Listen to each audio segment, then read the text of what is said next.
This video is sort of in response to another video that I saw. I can't remember how old it is, but somebody working on one of these Grundig Millennium,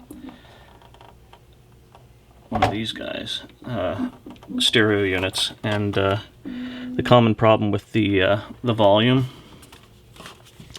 how it will just all of a sudden, when you turn it on, it'll just automatically be full blast.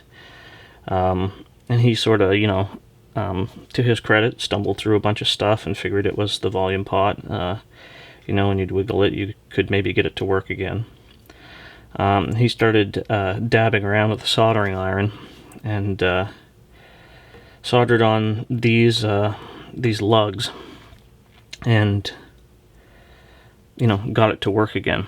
I was sort of skeptical of that because those grounding lugs really shouldn't have anything to do with the circuit, and normally with a volume pot, the way that they normally operate is one side does have to be grounded, and then you have your wiper and your other lug that will be your volume. And you see this has been on the whole time, and as I turn the volume up, comes up, there's plenty there, and this is actually a new pot. These are odd pots, they're 7-pin, and you may be able to salvage the old ones if there's not damage to it. This one there was damage to it, and you see how chewed up the circuit board is. The guy who tried to take that pot out and wanted the replacement thought that that was the bad part, and really chewed this up. And I don't think there were any, if there were through pieces of copper on this board, or if this is a 3 or 4 layer board, I don't know what's going on there, but it took some fiddling and fooling and jamming pins around. But first things first, here is the Mauser part number of the replacement pot, the one that worked, and I'll probably try and throw that down in the description if I remember. And if I forget, someone ask me. Now the problem with that pot is it's vertical mount, so what I had to do was the legs where they bend over, I had to straighten them out, and then there's a wider portion to the upper portion of that. I had to trim all those back just with a little set of flush cutters. Went in meticulously and pruned those back so that it would fit up in a little tighter to the board, because you need to have all of these dials here aligned. And then I started soldering them in, and normally what I'll do if there's damage traces, I'll actually scrape back the masking to try and get a good contact with each of these pins. You notice I bent most of them over in whatever direction the trace was to get a good contact. Now, even after that, it would still just be on full blast when you turn it on. The final piece of the puzzle was, I assumed, because it was just coming on full blast and you'd still get volume, it would just be really, really loud, and this would just make it even louder. Usually that's an indication that your grounds are unhooked. So in order to figure that out on this one, which it was, I just took a piece of, you could just do this with a piece of wire, but I had these jumper cables made up with alligator clips. And on one end,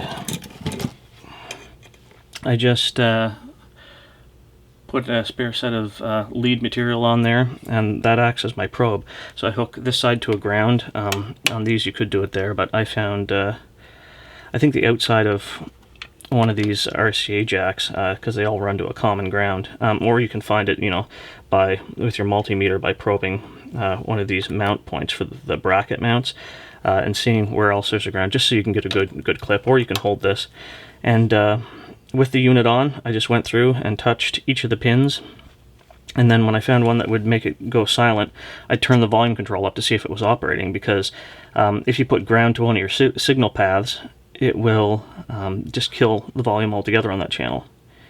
If you put a ground to where it's supposed to be, the volume control will operate normally. And you don't want to do that for a long period of time. Just sort of quickly go through, and then once you find which one it is, you can do like I did and just solder a jumper wire in, because there's so much damage to these traces, especially if that pot breaks loose or something, or if somebody's tried to desolder it. It's too difficult to try and get those to make contact again. They don't want to. It's hard to get solder to go down through to the other side. So anyway, that's the simple fix. And probably in that other gentleman's video there, why it worked soldering to that is just because his soldering iron was hot enough.